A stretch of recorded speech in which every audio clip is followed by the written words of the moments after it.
Hello everyone. सो आज आपकी third poem की वो डिस्कस करने जा रहे हैं, the voice of the rain written by Walt Whitman, जिनका बर्थ हुआ था 1819 में एंड डेथ हो गई थी 1892 में। वाल्ट विटमैन ने कहीं ना कहीं रेन जो है उसकी इनर फीलिंग्स को बताया हुआ है, ठीक है। और रेन कैसे ओरिजिनेट होती है, कैसे फॉल होती है, उसके बारे में बताया हुआ है। और रेन की मतलब कि अगर हम आवाज़ सुने तो वो क्या कहना चाहते हैं उसके बारे में बात की हुई है, ठीक है। तो वाल्ट विटमैन ने जो बताया वो हम यहाँ पे देखेंगे, साथ में ही क्रिटिकल एनालिसिस भी करेंगे और एक्सप्लेनेशन भी करेंगे। And who are thou said I to the soft falling shower which strange to tell gave me an answer as here translated।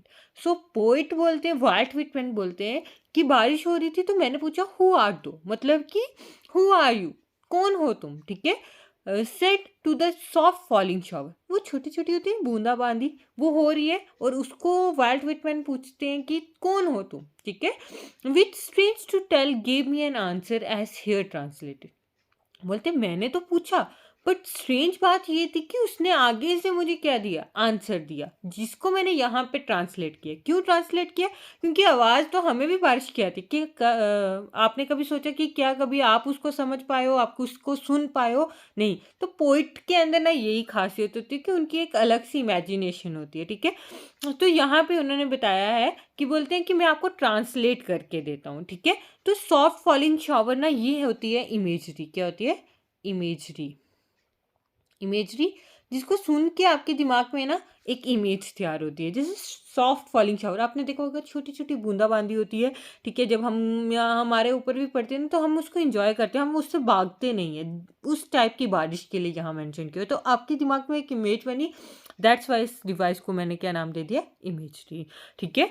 तो अब वो क्या बोलती है, I am the poem of अर्थ। अब देखो रेन ने आगे से जवाब दिया कि मैं कौन हूँ, पोइम हूँ, कविता हूँ, किसकी, इस दुनिया की, इस अर्थ की क्या हूँ, एक पोइम हूँ। वाल्ट विटमैन की पोइम आप पढ़ रहे हो, बट जो अर्थ की पोइम है वो कौन है, रेन। और ये किसने कहा, रेन ने। आपको क्वेश्चन ऐसे पूछ सकते हैं कि इस लाइन में I am the poem of अर्थ में कौन बात कर रहा है, तो आपका आंसर होना चाहिए रेन।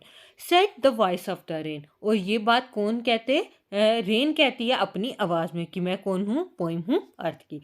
अब आप यहाँ पे देख सकते हो कि कहीं ना कहीं poem of earth, voice of rain, इन दोनों को पर्सोनिफाई किया हुआ। इंसान की क्या दी हुई है, क्वालिटी, किसको, पोइम ऑफ अर्थ और वॉइस ऑफ रेन, क्या बोलते हैं इसको हम, पर्सोनिफिकेशन। क्योंकि वॉइस किसकी होती है, ह्यूमन बीइंग की, और पोएम्स वगैरह लिखने का काम भी कौन करता है, ह्यूमन बीइंग। तो पर्सोनिफिकेशन किया हुआ किसको, रेन को, ठीक है। देन ये जो पोएम ऑफ अर्थ है ये एक मेटाफर भी है। क्यों? क्योंकि एक ह्यूमन बीइंग की पोएम को क्या किया हुआ है, इन्होंने कंपेयर किया हुआ है, ठीक है। तो ये आगे दो लिटरेरी डिवाइसेस, तीन आपने अभी तक पढ़ी, पर इस लाइन में आपको ये दो मिलेंगी। Then, eternal I rise impalpable out of the land and the bottomless sea। अब वो बोलती है कि मैं एक पोइम हूँ अर्थ की, मैं इटर्नल, इटर्नल होता है नेवर एंडिंग, जो कभी खत्म ना हो। मैं उठती हूँ, आई राइज, मैं उठती हूँ। इम्पैल्पेबल होता है, ठीक है, जो मतलब कि जिसको हम कभी छू ना सके, ठीक है। मैं उठती हूँ कहाँ से, लैंड से, और बॉटमलेस सी से, समुंदर से। देखो यहाँ पे ना सी को बहुत बढ़ा चढ़ा के बताया हुआ है, बॉटमलेस सी, ठीक है। तो इस डिवाइस को हम बोलते हैं,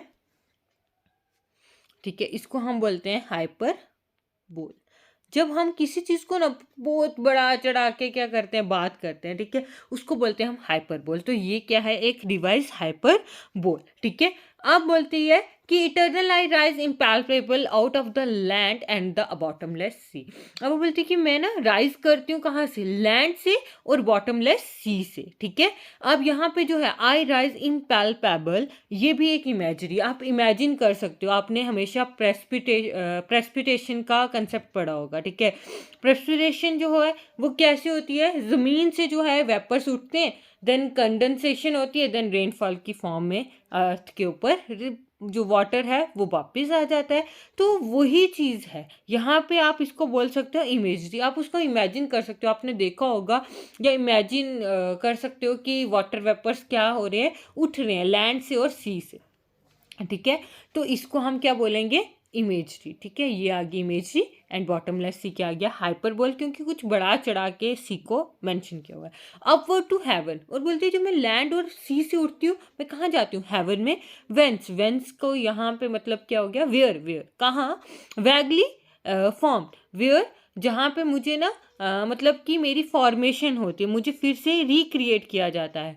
all together change and jet the same, और बोलते हैं मेरी जो फॉर्मेशन है, वाटर वेपर्स ऊपर जाते हैं, कि वाटर वेपर्स ही नीचे आते हैं, नहीं, रेन की फॉर्म में, स्नो की फॉर्म में, स्लीट की फॉर्म में, इन फॉर्म्स में जो है यहाँ पे क्या आती है, मतलब कि कंडेंसेशन होने के बाद वाटर वेपर्स आते हैं। ठीक है, तो अब वही बात है कि बोलते हैं कि मैं वहाँ जाती हूँ, हेवन में जाके मेरे को फिर से फॉर्म किया जाता है, इकट्ठा किया जाता है, चेंज किया जाता है, पर फिर भी मैं सेम ही रहती हूँ। H2O ऊपर जाता है, H2O ही नीचे आता है। ठीक है, I descend to have the leave the drought atomies dust layer of the globe, और बोलते हैं कि मैं नीचे क्यों आती हूँ, क्योंकि मुझे क्या करना होता है, ड्रॉट, लेव का मतलब क्या होता है, वॉश। ठीक है, आपसे पूछ सकते हैं लेव का मतलब। ठीक है, तो लेव का मतलब होता है वॉश, और मैं जो डॉट्स है, जो सूखा पड़ गया, एटॉमिक स्मॉल पार्टिकल्स हैं, डस्ट हो जाती है, आपने देखा होगा काफ़ी देर अगर बारिश ना हो, धूल मिट्टी हो जाएगी, dust layer of the earth, उसको मैं वॉश करने के लिए धरती के ऊपर वापस आती हूँ। And all that in them without me were seeds only latent unborn, और वो बोलते हैं कि मेरे बिना जितने भी सीड्स लोगों ने, फार्मर्स ने ज़मीन में बोए हैं, वो कभी भी मतलब कि प्लांट की फॉर्म में नहीं ले सकते, वो सीड्स ही रहते हैं, वो अनबोर्न ही रहते हैं, क्योंकि विदाउट वाटर कुछ भी पॉसिबल नहीं है। And for ever by day and night I give back life to my own origin, और बोलते हैं इसी तरीके से मैं दिन रात अपने ही ओरिजिन को क्या करती हूँ, क्रिएट करती रहती हूँ। ठीक है, तो यहाँ पे ये देखो, ये जो है लेव द डॉट एटॉमिक्स, ये भी क्या है, इमेजरी। ठीक है, आपके दिमाग में इमेज बनी होगी, आई ग्रांटेड दैट। ठीक है, देन उसके बाद ये जो है डे एंड नाइट, ये क्या है, ऑक्सीमोरान। ठीक है, दो डिफरेंट वर्ड्स को इन्होंने क्या किया है, साथ में रखा है, दिन और रात। And I give back life to my origin. ठीक है, और मैं अपने ही मतलब ओरिजिन को क्या करती हूँ, फिर से ज़िंदगी देती हूँ। ठीक है, तो इस डिवाइस को हम पैराडॉक्स बोलते हैं। अब ये पैराडॉक्स क्या होता है, ऐसी चीज़ जिसके ऊपर हम बिलीव नहीं कर सकते हैं। ठीक है, हमें थोड़ी सी अलग लगती है, बट कहीं ना कहीं वो सच होती है। कैसे, कि अगर हम देखें कि ये रेन बोल रही है, मैं अपने ही ओरिजिन को शुरू करती हूँ। ठीक है, तो आपको थोड़ा सा मुश्किल लगेगा, अजीब लगेगा, बट कहीं ना कहीं सच है। क्यों, वाटर वेपर्स पानी से उठते हैं, आसमान में जाते, कंडेंसेशन होती है, फिर से बारिश होती है, प्रेसिपिटेशन होती है। ठीक है, तो ये सारी चीज़ें क्या हैं, कहीं ना कहीं सोर्स है। ठीक है, कहीं ना कहीं क्या है, आप बोल सकते हो कि ओरिजिन है उन्हीं सब चीज़ों का, तो कहीं ना कहीं सही है, बट हार्ड टू बिलीव है। ठीक है, तभी इसको हम क्या बोलेंगे, paradox. And make pure and beautify it, और बोलते हैं इस तरीके से मैं अपने आप को और भी ज़्यादा खूबसूरत और भी ज़्यादा पाक या प्योर बनाती हूँ। ठीक है, for song issuing from its birth place after fulfilment wondering racket और अनरैकेट ड्यूली विद लव रिटर्न। और ये जो लास्ट टू लाइंस है ना, ये ब्रैकेट में रखी गई है। क्यों, यहाँ पे क्या हो रहा है, पैरेललिज्म है। क्या है, पैरेललिज्म।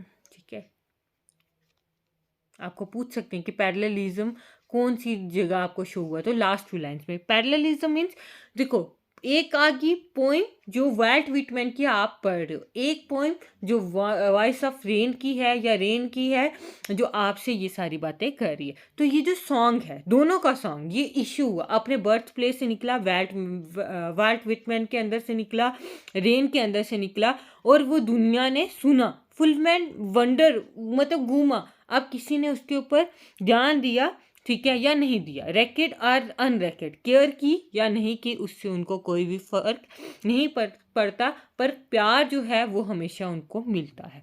ठीक है, तो ये चीज़ उसने क्या किया, शो किया। ठीक है, तो इसको हम क्या बोलते हैं, पैरेललिज्म। ठीक है, और ये जो रैकेट एंड अनरैकेट है, यहाँ पे आपको पता है ये भी क्या है, ऑक्सीमोरॉन, कि हो भी सकता है, केयर कर भी सकते हैं और नहीं भी कर सकते। ठीक है, तो ये सारी लिटरेरी डिवाइसेस थी, और ये इसका क्या था, मीनिंग। आई होप आपको समझ आया होगा। अगर समझ आया तो लाइक और शेयर पक्का करना, ताकि आपके बाकी फ्रेंड्स तक भी ये वीडियो पहुंचे। Thank you so much.